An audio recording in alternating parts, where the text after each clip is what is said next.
Hello guys, இன்றைக்கி நம்ம என்ன பார்க்க போகிறோன்னா பீர்க்கங்காய் கூட்டு தாங்க பார்க்க போகிறோம். பீர்க்கங்காய் கூட்டுக்கு பாசிப்பருப்பு ஒரு கப்பு எடுத்துக்கலாம். அதை வந்து நடசட்டி வச்சு நல்லா வறுத்து எடுத்துக்கோங்க. ஒரு பொன்னிறமாக ஆகும் இல்லையா, அந்த மாதிரி ஒரு வறுத்து எடுத்துக்கோங்க. வறுத்து எடுத்துக்கிட்டிங்கன்னா அந்த பிசுபிசுப்பு தன்மை இருக்காது. நம்ம குழம்பு வந்து கொஞ்சம் வளவளன்னு இல்லாமல் நல்லாயிருக்கும். நல்லா கொஞ்சம் பொன்னிறமாக வர வரைக்கும் வறுத்துக்கலாம்.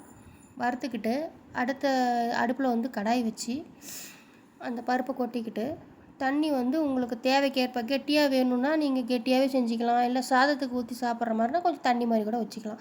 தேவையான அளவு தண்ணி ஊற்றிக்கோங்க. அதில் வந்து மஞ்சத்தூள், ஜீரகத்தூள் போட்டுக்கோங்க.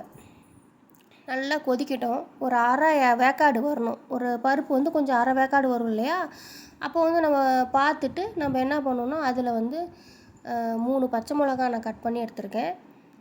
அப்புறம் கொஞ்சம் வெங்காயம், நான் சின்ன வெங்காயம் தாங்க எடுத்திருக்கேன். கொஞ்சம் வெங்காயம், அப்புறம் வந்து தக்காளி, ஒரே ஒரு தக்காளி மட்டும் போடுங்க. ஒரே ஒரு தக்காளி தாங்க, அதுக்கு மேலே போடக்கூடாது. போட்டோம்னா குழம்பு நல்லா இருக்காது. தக்காளியும் போட்டுக்கலாம். போட்டுக்கிட்டு அதுலேயே வந்து பீர்க்கங்காய் பெருசும் இல்லாமல் சின்னதும் இல்லாமல் நார்மல் சைஸ் கட் பண்ணிக்கோங்க. ரொம்ப பொடியாகவும் கட் பண்ண வேணாம். ரொம்ப பொடியாக கட் பண்ணிங்கன்னா அது வந்து குழஞ்ச மாதிரி ஆயிரும், நல்லா இருக்காது.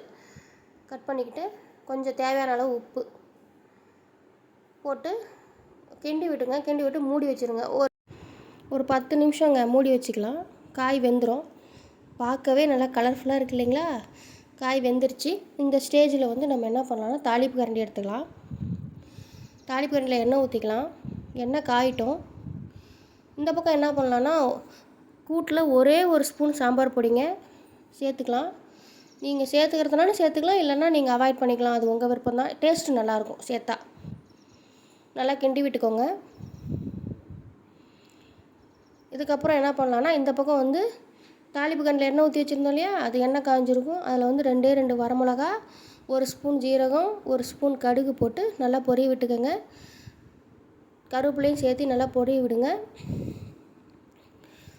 நல்லா பொரிஞ்சதுக்கப்புறம் கூட்டில் சேர்த்திக்கலாம். அவ்வளோதாங்க, நம்ம கூட்டு ரெடி.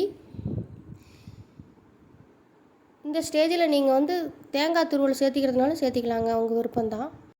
அவ்வளோதாங்க, நம்ம பீர்க்கங்காய் கூட்டு ரெடி. இந்த வீடியோ பிடிச்சிருந்தா லைக் பண்ணுங்கள், ஷேர் பண்ணுங்கள். Tata, bye bye.